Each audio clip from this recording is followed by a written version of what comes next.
boa tarde a todos, muito obrigada pela presença. O Piano e Suas Perspectivas é um programa da Escola de Música e Artes Cênicas, Reitoria Digital e Pro-Reitoria de Extensão e Cultura da Universidade Federal de Goiás, Mississippi State Universrity e Universidad del Atlántico, com apoio da Fundação para a Ciência e Tecnologia de Portugal, Centro de Estudos de Sociologia e Estética Musical da Universidade Nova de Lisboa, Centro de Estudos Brasileiros, Rádio Universitária e Rádio Brasil Central FM. Fazem parte da equipe do programa Além de Mim, Pablo Lisboa, Rosângela Seba e Amira Rodrigues Nunes. Nossa proposta é levar a todos os interessados assuntos relacionados à importância da arte e seu papel na sociedade. A entrevistadora de hoje será a doutora Rosângela Seba, chefe do Departamento de Piano da Escola de Música da Mississippi State Universrity. Good afternoon. The Piano and its Perspectives is a program of the School of Music and Performing Arts, Digital Department and Provost of Culture of the Federal University of Goiás, Universidad del Atlántico, Colombia, and Mississippi State University, with support from the Foundation for Science and Technology of Portugal, Center for Studies in Sociology and Musical Aesthetics of the New University of Lisbon, Center for Brazilian Studies, Radio Universitária, and Radio Brasil Central FM. Besides me, Pablo Lisboa, Rosângela Yazbek Seba, and Yamira Rodrigues Nunes are part of the program's team. Our proposal is to bring to all those interested issues related to the importance of music and its role in society. Thanks so much to all of you for the audience. And the interviewer today will be Dr. Rosângela Seba, head of the Piano Department, Mississippi State University. Welcome, Dr. Rose and Dr. Gabriela. Good afternoon, Gabriela. Good afternoon, the audience. I have pleasure to had met Gabriela in one of our conferences at the College Music Society in California. For you to know a little bit more about Gabriela, please go back to her website, Gabriela Calderón Cornejo, and she's a native of Costa Rica and is now living in USA, in California. And she has a bachelor's degree in piano performance from the University of Costa Rica, a master's degree at Ithaca College, and she earned her Doctor of Arts in piano performance and a certificate in entrepreneurial music at Ball State University. She's currently teaching piano lessons and serving as the board member for the Cayambis Institute for Latin American Studies in Music. It's the branch recital director for the Music Teachers Association in California. So welcome to the Piano in its Perspective, Gabriela. Hi, thank you so much for having me. It is a pleasure to be here. I always start our interview with an informal question, a more easy question to answer, which is, how did you start learning music? Okay, that's an interesting question. Yes, so I didn't really seek it out. I guess that I was in preschool and then they were putting together a show, like something like a little play, and then I was in charge of playing the tambourine. And so I was just there doing my thing, right, playing the tambourine.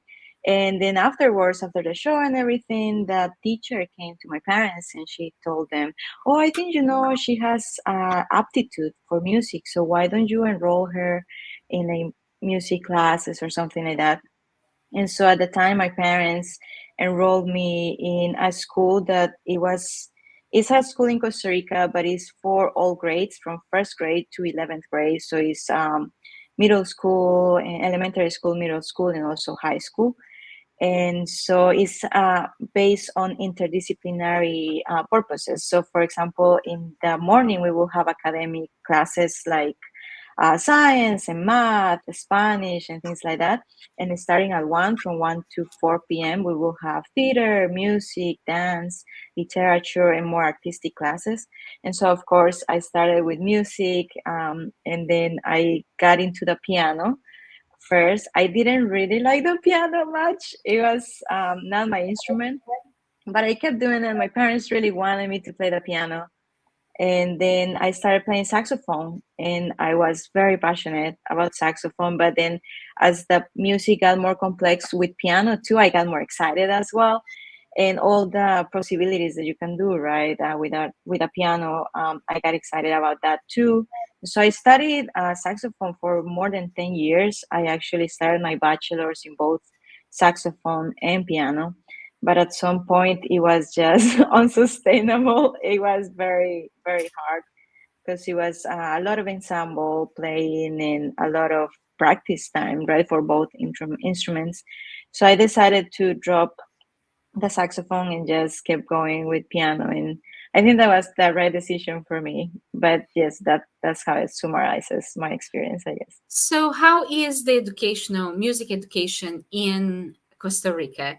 Because I know in South America, most of the music education is based on the conservatories from Europe. So you would have, after school, you would go to a conservatory or school of music, and you decide basically for an instrument or two, and then you have lessons and you have theory, solfeggio, dictation, right? And theory, the regular theory, in sort of a music appreciation. How is the educational system in Costa Rica? So I think that nowadays there's a lot of variety because there's a lot of community outreach programs. So you can just go and do private lessons if that's the only thing that you want. But then the multiple universities across the country, they have pre-college programs, they call them. And so you can just sign up and start with all the same courses that you were talking about. So you do your instrument, but you also do solfege or solfeo. You do theory and a little bit of ensemble playing, I believe. It depends on the program, but then you get a lot of feedback right before you get to college, right? Because not everybody does it professionally, but a lot of people get to play at a very high level. But I will say that yes, everything is based on the European model, the conservatory concept, even though it's a little bit more community based, some of the programs, and some others have reached out to different communities because the universities are more like in the capital, so everything is very capital centric, right? And so there's being efforts to reach out to the communities and bring programs, music programs and arts programs, I believe, to different communities that don't have as much of an access as the people who live in the city. And so that also has like it's pretty similar to the El Sistema based from Venezuela, right? And so it has created orchestras and possibilities for people to take private lessons as well and play in the orchestra, which is a magnificent experience, I believe. So it has changed a lot, and there's a lot of efforts to promote the music, although I think that it's always a little bit limiting because of funds and things like that, like in most Latin America. But I think there's a lot of opportunities. So you went to the University of Costa Rica. Is that in San Jose? Yes. Yeah, so I went there once in 2005, I think, and I was very impressed with the level of teaching and students as well. There was I can't remember her name right now, but a wonderful voice teacher who studied in Germany many years. And the quality of also of all instruments. They gave a recital of Costa Rican composers, and I was extremely impressed. And of course, I would say 95% of the professors had their degree, 1 or 2 degrees from Europe, Germany especially. But anyway, it's very similar to what we have, I think, in all countries in South America. So your decision to drop saxophone and focus on piano, anything besides the opportunities that you had in piano, or was that something that you decided to do other things with the piano? Because that's the thing about our title, our program is the piano and the perspective of what you do as a pianist. So what was your decision about being a pianist instead of being a saxophonist? So I think that it's just the possibilities of everything that you can do. With the saxophone, I think that what captivated me most was the ability to do ensemble. You were required to do ensemble, so you always had to go to band rehearsals or like wind ensembles. And even we had, with some friends, we had a saxophone quartet. So I think it's like the sense of community that for me was very interesting and very appealing. And the saxophone, don't get me wrong, it's a beautiful instrument, right? It's a very good instrument. But for me, the piano, I think, once I realized, oh, I don't always have to practice alone, I don't always have to perform alone, I started collaborating more. I started being a collaborative pianist, and then I started playing in an opera workshop. I started doing more interdisciplinary projects, like I collaborated with the National Theatre Company in like a production of the Three Penny Opera. Mm-hmm. And that was very interesting too. And then I started playing in orchestra, and so I started like looking at all of these different perspectives, right, that the piano had. And also at the same time, I started appreciating more the fact that if I decide to perform and I want to do it alone, I don't really need anyone else to perform with me. I can just like go and perform and do my own projects, right? So there's a lot of both worlds, I think, and it's very nice that you get to explore that, or that I got to explore that at a very young age. I was very, very fortunate to do so. But I think that ultimately it was just that all the possibilities for a pianist, and in terms of job seeking, right? It's there's more opportunities out there as well. So, as I said before, we met in a conference, College Music Society in California, and we presented in the same block. So it was about underrepresented composers, and you were talking about female underrepresented composers from South America. Can you tell us how it came about, or how were you interested about this subject? And then how did you select the composers? Because they are from different countries in South America, in composers that I never heard about. So let's go by step. How did you get interested in this subject? So it was a very, I would say it was a very organic process. So going back to Costa Rica, it's very customary that for your recitals, your piano recitals, you always have to include a Latin American composer. And I think that currently it has changed, that you are required. I'm not completely sure, but I think I've heard that you're required to include Costa Rican composers now. And so it's as a way to preserve the music of these composers, right? That is not as well played as Beethoven, Chopin, these, right? Your standards. And so I came here to the States, and you can call it, I was homesick, maybe, I don't know.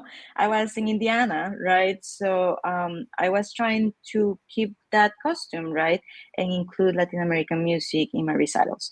And so I would play Handel and Schubert, and then I would like, oh, okay, I'm gonna include like Bona, right, for one recital. And then for my dissertation, I was looking for a topic for my doctorate. And so I thought, well, maybe I could do something with Latin American music. I didn't know what, but I wanted to try to include it.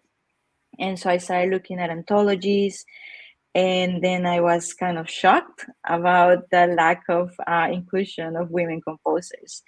And I tell this to everybody. I think that it shouldn't not have been surprising, right? Given that society, in the time that most composers live, right, like 100 years ago or so, it was different back then. And I think that now there has been more efforts to include women composers. But at the moment, 3 years ago, 4 years ago, I was shocked. So I decided to look for more materials, and look for scores, and look for anthologies or something. And it was so hard, but so hard to find. And I found many pieces by Teresa Carreño, for example, and she's very well known, of course. And then I was like, whoa, but she's very well known, and a lot of people are playing this, so maybe I should not do this again if someone already is making efforts to rescue her music? And so I started reaching out to people. I started going on very long searches online. Then I started talking to people. Some people recommended, some people who were experts in Latin American music, like for example, Juan Francisco Sanz and Maria Antonia Palacios. They have done a lot of rescue about Latin American composers. So I reached out to them and other people, and they recommended some places where I could look for scores. And so this place was the Latin American Music Center in Indiana, in Bloomington. So it was 2 hours away from me. So I just drove there and I talked to the person in charge, and she helped me out, giving me the catalog and access to all the catalog. And I spent there afternoon after afternoon, and I scanned as much as I could. And so my initial stage was to just gather material as much as I could. And that was just kind of that. And then I found the other Latin American Center, which is also the Catholic University in Washington, D.C. Washington, yeah. The Catholic University of America, I think it's called. Yeah. And so that was kind of far for me. And so I emailed them and they replied. And so they were very kind to send scores and to also point me out in the right direction of other people, right? And so by gathering this material, I was able to gather scores and also a lot of names. And so I gathered names of certain composers that I had found, for example, one piece, and that it was an incredible piece. And I'm like, I want to know more about this. And so by having the specific name, then you go and search again, and then you get a little bit more of resources. But the concerning thing is that if you don't know the name, if you don't know the composer, you don't know their names, so you cannot search for them, right? And so for some of them, I discovered that some people had done a lot of research, but that research doesn't leave their country or their town. And so for one of the composers that I did research on, Maruja Enestrosa, I found this person, Luis Gabriel Mesa. He's from Colombia, and he's an incredible musicologist and pianist, and he has done so much work to preserve music by the composers in Colombia, and a huge project to preserve the memory of Maruja Enestrosa. And then I contacted him, and he had written a book, and so he sent me the book via PDF. And so I started reading, and I started finding more things about it. It's kind of just like opening up, right? And so you start from here, and then little by little you start opening up. And so at some point I had so much material and I had so much information, and I had to say, okay, done, I need to decide. Right? And my piano teacher was also like, okay, this is great, I love that you have found so much, but you need to decide, because also time was ticking, right? Like the clock was ticking and the program keeps advancing. And so I was okay. And so I decided to include women who were from countries that are not well known for preserving cultural, like cultural music or arts, right? Mm-hmm. And so, for example, I found a lot of pieces from Mexico and a lot of Mexican composers. And I think that probably people from Mexico will disagree. I had this conversation with some Mexican friends, but like in my eyes, being from Costa Rica and being here in the States, I can see that Mexico has done major efforts to preserve music or the cultural contributions of different artists, right? And so Mexico has an enormous outreach, right? And people from Colombia, they know that rancheras, right? And they know these other things. And so I wanted to try to avoid Mexico, especially because being in the States, we're technically close to Mexico, mm-hmm. right? And so the same thing happened a little bit with Brazil. And I don't know if you will agree or disagree, but I've heard a lot of composers from Brazil, mm-hmm. and I know that even though they're limited, there's a lot of efforts and preservation programs for composers. And so I found music from Brazil, but I'm like, okay, I'm going to avoid Brazil, right? And so I started going with other countries, like, for example, Ecuador, which is a very small country, and then you have Uruguay. And then I got names that I had never heard about before. And so I started like studying their music. And then of course I wanted to do something from Costa Rica, but Costa Rica, not to brag about my country, but I think that they have done an enormous work to preserve the works of Costa Rican composers. And so I was like, okay, some people are already doing this, so I should do something different. And so I started exploring, and then I started thinking of a specific topic, which was, okay, all of these composers, of course, they have an influence of the European musical tradition, like all of us, right? But at the same time, they all add little snippets of their culture. So, for example, some add little rhythms, typical genres from their countries, and they insert them there in the middle of the composition. And then some other people talk, for example, Maria Mendoza de Barata. She's from El Salvador, and she talks about the rituals practiced by indigenous populations there. And so all of those things started like taking off a shape, and I think that all of them had that in common. Mostly that they were from countries that they are not known for Yes. strong cultural preservation programs, and the second one was that they all have in common the European tradition, but also honor their heritage by including nationalistic traits. Yeah, so we, Andrea, we have a YouTube channel with a playlist. I think we can go there to the YouTube playlist, and then the first one that is in the playlist, I think, is see if I have here. It's the Bilingues. Am I correct in saying that? Carmen Baradas. And can you, before she plays, can you tell a little bit about this music? Yes. So this was written in 1920 while the composer was studying in Europe. So she went and studied in Europe, and that was around the end of the First World War. Mm-hmm.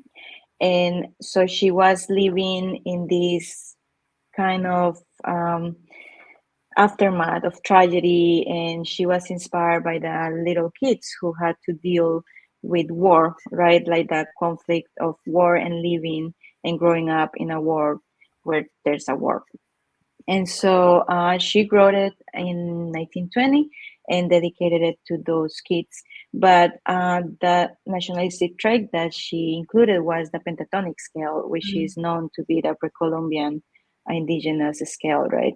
And so all of it is written in the pentatonic scale.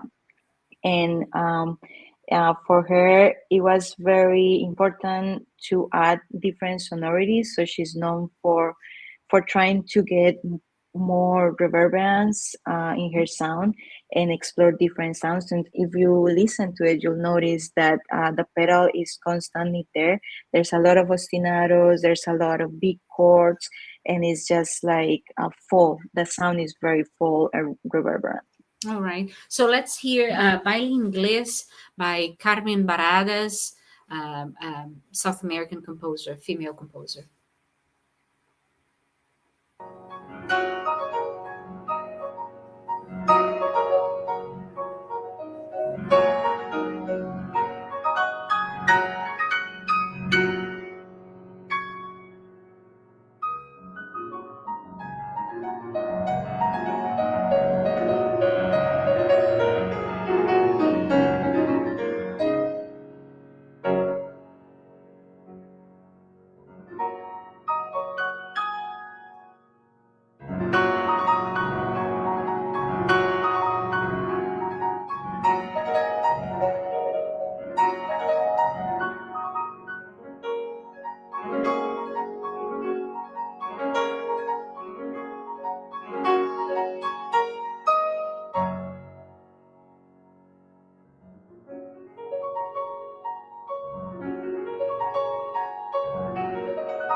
What a beautiful performance. And I know also that not only you recorded the CD, but you also have an anthology with the music available. Am I correct in saying that? Yes. And where can we purchase or obtain the anthology as well as the CD, Gabriela? All right, so the anthology is available on my website. So if you go to my website and then it's www, oh, there you go. And so after the last.com/musas, right, which is the name of the project, then it'll take you to the recording and the anthology, and then you can say download, or you can just watch it, or see it online, I guess. So you can see view, and it will take you to this flipbook PDF online, and then if you want to download it, you can click on that. I'll get a text or a message saying, oh, someone needs to download the anthology, and I will send you the PDF. And that's for me just to get a track of who is getting it and who's not, because I didn't want to sell it.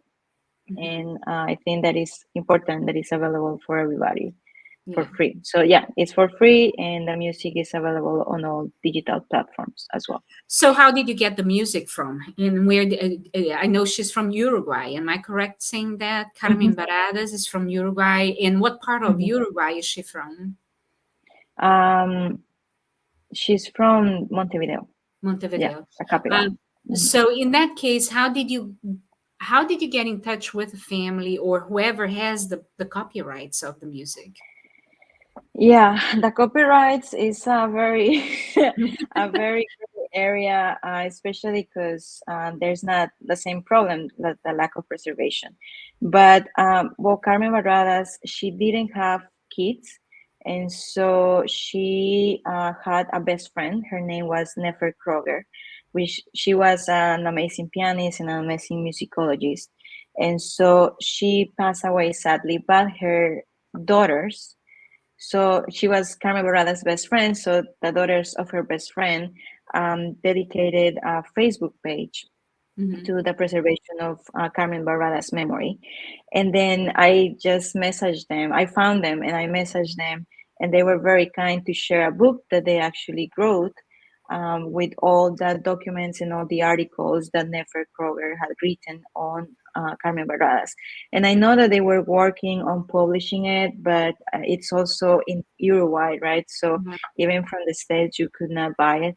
But they sent me the PDF, and I got a lot of information there. And they scanned everything that they had, which was a lot. Not all of her pieces. She wrote for piano only 182 pieces, which was massive. Yeah, but what they were able to rescue, they scanned it and they put it in a Google Drive folder, and everything is there. So the link is there, and you can find it. Anyone can find it. But the only problem with that is that they're all handwritten manuscripts. So it's very, very hard to read. They're all just like things like that, right? It's like a little messy. And so the idea of transcribing these pieces was that, well, even if you find this amazing piece and you see the score, you're going to be discouraged probably, because it's an unknown composer. It's a score that you cannot really tell much, right? So the point of transcribing pieces was to make the music more accessible as well.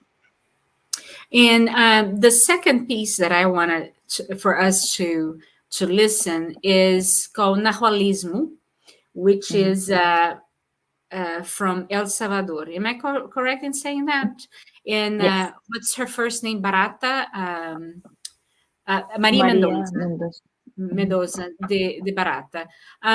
So explain a little bit. I know that in the anthology, you explain a little bit more of Nahualismo and the composer, a brief biography of the composer, and the titles and explanations, as well as translations of some of the terms.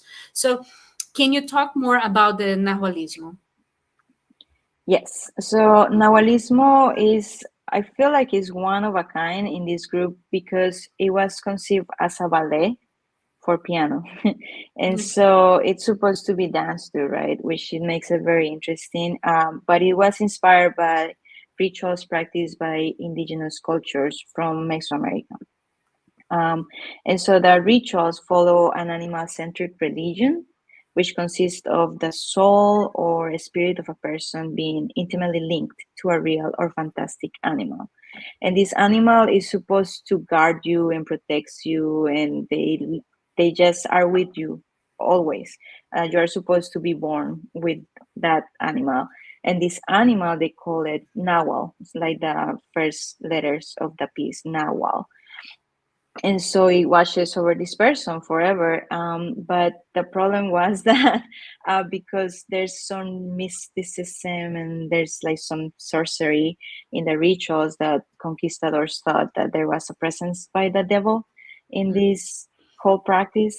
And so she actually included that under a subtitle, like the devil in music. And then she has a little bit of gestures that say like, oh, the souls of the people like just appear in certain lines or things like that. So she wrote a text. She wrote a program for this, and she explains the different sections of the ritual, which are the different sections of music in which you practice the ritual and then you conjure the Nahual. And then it's a whole thing. And in the middle of the piece, she has like little text, like very subtle text, like for example, there's some bell kind of texture, and she writes horns or snails that the people from Mesoamerica will use to like do ceremonial things, right? Like kind of like a horn and things like that. And so that's pretty much it. I think it's very interesting, and it has some indigenism, I guess. And that's the nationalistic trait for sure.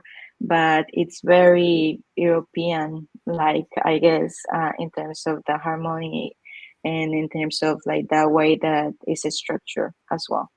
So it is because here in America also they have the indigenous people have their other, I don't know what they call, but they have like a soul, an animal soul, right? So is that in also one of the traditions in South America that she put it into music? Am I correct in saying that? Yeah, so I think the spirit animal, The I don't spirit. know if, yeah, I don't know if it's exactly the same because Mhm. I'm not familiar with the concept, but I know that the way she conceived it, because she was also a writer, and so she wrote an essay, like a 600-page essay, in which she describes the traditions. And so apparently there were, because she went and did field studies, she went and talked to people, right, and like gathered a lot of testimonies. So she kind of came down to the theory of, most people think that they are born with an owl. So they say, for example, when people are in labor, that most people said that they saw it with their own eyes, that the kid was born, and then they saw little paws going through the mud, right? And then they went and searched, and then in a corner there was the animal, right, waiting for them. So they are born together and they're inseparable. And this is, yeah, I guess it's kind of like the concept of guardian angel, I would think, right? That is always there, it's always protecting you, it guides you, and is helping you go through life and just accompanying you. We may not be able to listen to the whole thing, but let's Mhm. start listening to the Nahualismo or Nahualis by Maria Mendoza de Barata from El Salvador.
O YouTube Music Premium permite que você tenha controle total sobre suas músicas. Você pode ouvi-las sem anúncios.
Yeah, it's beautiful. This is beautiful and beautiful playing.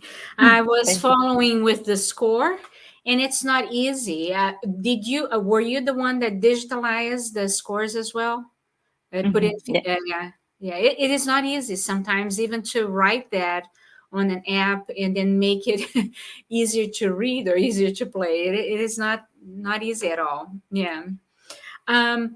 So how long did it take you to, because I know also, as you said, time was a problem since it's your DA, Doctor in Arts. Sometimes you have a year, sometimes you have months, to just a couple of months to get, and also you have to defend, and also you have to make sure that you go through editings and all that. How long did it take you from the time that you made the decision, this is what I'm going to do, and to record, to digitalize, and to write about it? It took me about 2 years. 2 years.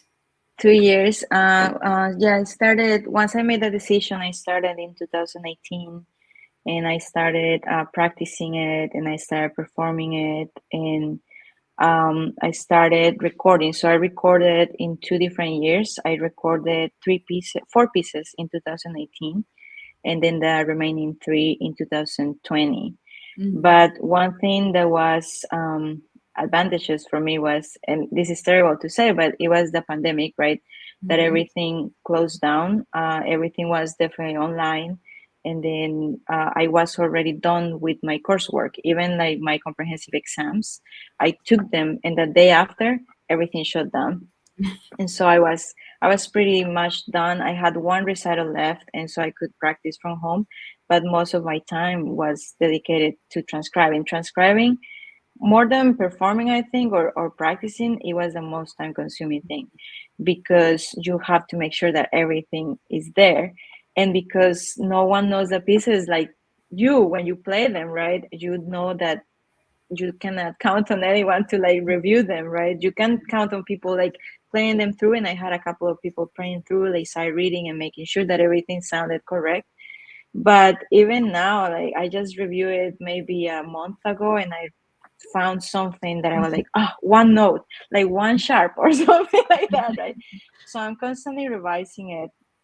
But yeah, it took me forever. I will work maybe 4 hours transcribing. Okay. And then since I was home, I would just transcribe. Yeah, one of the things that I do too is write arrangements of Brazilian music, especially music that nobody knows. And I write arrangements for a trio that I have. And you're right, you always will find something that may show in your full score, but then for me, when I put for the solo clarinetist, it didn't transcribe, or it's a note that inharmonically spelled, and things like that. Yeah, it's complicated sometimes. It is. Yeah, it's never ending. I'm always, in fact, I was in your lecture, and I was very drawn by your dedication. And above all, was that you could find composers and their music that we don't even know. I never heard of them. So I would like to hear one more, especially the composer from Ecuador, which is Aurora Roman Casares. And there are several pieces that you recorded of her. Would you recommend one of them? Yes, so people tend to like the Volando sobre el Napo one. Okay, so that's Flying Over Napo. And what is Napo? So Napo is a river that goes through both Ecuador and Peru. So it just goes down the Amazonic area, and then it descends into the Amazon River. Okay. And so this was a very special piece because she wrote it in memory of his brother, who was a pilot and many times described the sensation of flying over the Napo, over the river. And he will describe like a vision of Eastern Ecuadorian mountains and the flocks of birds and of all million colors and the sing of the toucan and things like that. And so she was very happy to write this for him. And then she imagines there's like a passages of 30-second notes that go like very fast, and she always said that she imagines like the birds just flying really quickly and descending down. Yeah. I think she's stays in India, but I really would like the Flying Over Napo, which is, I think, the link that I already sent to Andrea. It's the other one. If she's probably looking, she's having some internet problems, so we are going to be patient with her and with all the problems that she's going through in Brazil. But so why Ecuador? Why Ecuador, and why the composer Aurora, and why? Yeah, so practically I've never ever met a person from Ecuador, number one, and I never met a composer from Ecuador, and I'm pretty sure there's a lot of them, but I've never had access to any composer from Ecuador. And then I thought that it was very interesting because I found her and I found out that she's alive. And so she's 90 right now, but she is there, and she's making efforts at her old age. She's making efforts to promote her music. And so I thought, like, well, what would it be better than honoring also composers who are still alive but that have struggled to give exposure and distribution to their music? Because she's done gigantic efforts to record her music, but it's the same case. It doesn't get out of Ecuador, right? It just doesn't get anywhere. And I don't understand why. And so I thought that it was very important, and I was able to talk to her via email. It takes a little bit of time. It takes a lot of patience because it takes her a while to reply. But she has wonderful stories and she has so much music. So I will encourage all of you. She has a website, so you can go and inquire about her scores, and she will send you PDFs. And she has recordings, so you can listen to them. And so it's very nice. All right. Well, let's listen to Volando sobre el Napo, Flying Over Napo.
So this is the return. So it's a da capo fine. Am I correct to say that? Yes. Again, I was listening and watching the score. Lots of polyrhythms. Three Yes. against five, right? 4 Yeah. against 5. Yeah, she likes to do that. It's a very important trait in her music in general. Okay. I'm very impressed with also your performance skills and the beautiful sound that you get from the piano, which is very hard sometimes when we play technical things. You know, you're not so worried about the musicality, but the technicality of it. So, Gabriela, what is your goal? What is your goal as a musician? What is your what I guess my question is, what would you like for people to remember of you as a musician and pianist? So I think that I would like to be remembered by being a kind person, more than a good musician. But I I think that I would like just to contribute to the study of Latin American music, especially because I live in the United States, right? And it is a cause that is very close to my heart. And I feel like there's a lot of misinformation and a lot of a lot of just redundancy, right? Because most of the Latin American composers that people know are just like the same that we've all known for a long time. And so I would like just to contribute to just the diversity and more inclusivity in the music world.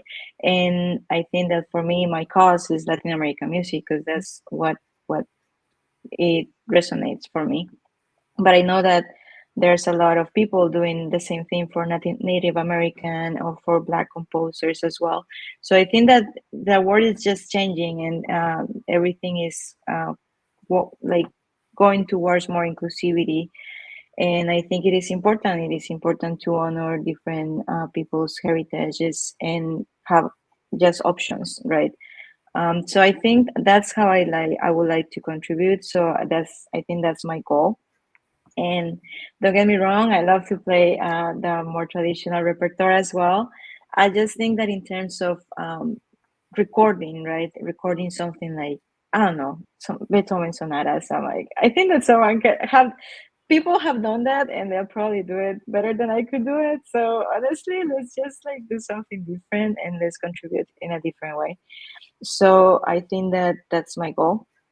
And right now I'm focused on too many different perspectives of piano, and so I would like to be remembered by being a multifaceted musician as well, an artist, more than just a pianist, I guess. And what is your advice for a young musician? You are young, but you have done a lot of things already. But for somebody that is just now starting to do their or finishing their high school or beginning their bachelor's degree, what is your advice as somebody that has gone through 3 degrees, have changed country, had done research, a beautiful research, um, that is innovation right there. What is your advice for this young musician? So I think overall to think outside of the box, and then to trust your process, because I think in music there's a lot of imposter syndrome, right? And like a lot of comparison and a lot of like, oh, I'm not worthy, or I'm not that good, or no, I'm not practicing enough, right? So there's a lot of pressure, I think, and yes, you have to practice, yes, you have to do things, but I think that it's also there's some sort of enjoyment that we constantly forget. And I remember just talking to you about my childhood and everything. I remember that I was so excited and I was like always right. And at some point, a degree after degree, I was like, oh, I don't even know what I'm doing this anymore, right? It's like you get tired and you get burned out. And it's always important to have that sense of, why am I doing this? Like have fun with this. And so I think that one way to have fun with this is that, think outside of the box, do something different, try new projects, be open to new paths, because not that traditional path is not for everybody, right? There's so many things to do, and there's so many piano perspectives that you can try that I think is worth exploring. Yeah, I think one of the things too that, and you're a teacher, right? So you are also building paths to other people, other human beings. So I really think that we learned a lot today. And every time I talk to somebody that has done so much that has not been done before, I learned, and I'm really thankful that I learned from you today about the South American women composer. I found one composer in Brazil in fact, two of them that I never heard about, and they worked very closely with Villa-Lobos. And I think what happened was that being so close to a very strong male at a time, their work has been put it aside and has just got lost. So I really appreciate you doing all that you have been doing, and also making it available. And that's one thing. If somebody wants to get your CD or recordings, it's in YouTube. Am I correct in saying that? In your channel, right? Yeah, so the recordings are available on all the digital platforms. So wherever you listen to podcasts or listen to music, they are there. So Spotify, YouTube, Amazon Music, Apple Music, anywhere, the SoundCloud. So in the anthology, go to your website and after.com/musas and Musas, MUSAS. And then if we want to download, there's a little questionnaire that probably goes straight to you, right? Am I correct in saying that? Yes. Okay. Yes.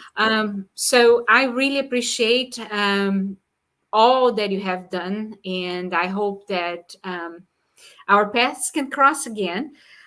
For those who are now doing women composer, really close to my university, there's a small private college, University of MUW, Mississippi University for Women. For a long time, was just women. And they have, every spring semester, they have Women Composers Festival. And they are really open to have women composers music, live composers, and composers that are not known. So I think your research would be extremely welcome in that conference. And I think also would be great for them to know about your research, which is so important. So I would like to thank your presence here with us in the interview. Thank you for your kindness in accepting our invitation. And I hope to see you soon, Gabriela. Thank you. Thank you so much for having me. It's been a pleasure and a privilege to be here. So thank you so much. Thank you, Andrea, for having us. And I hope all people from Brazil and in the world, Europe and South America, had listened to this beautiful recordings of Gabriela of Musas, which is women's composer from South America. Thank you very much. Yes, thank you very much, Dr. Rosângela Seba and Dr. Gabriela Calderón. It's an amazing interview. Thank you very much.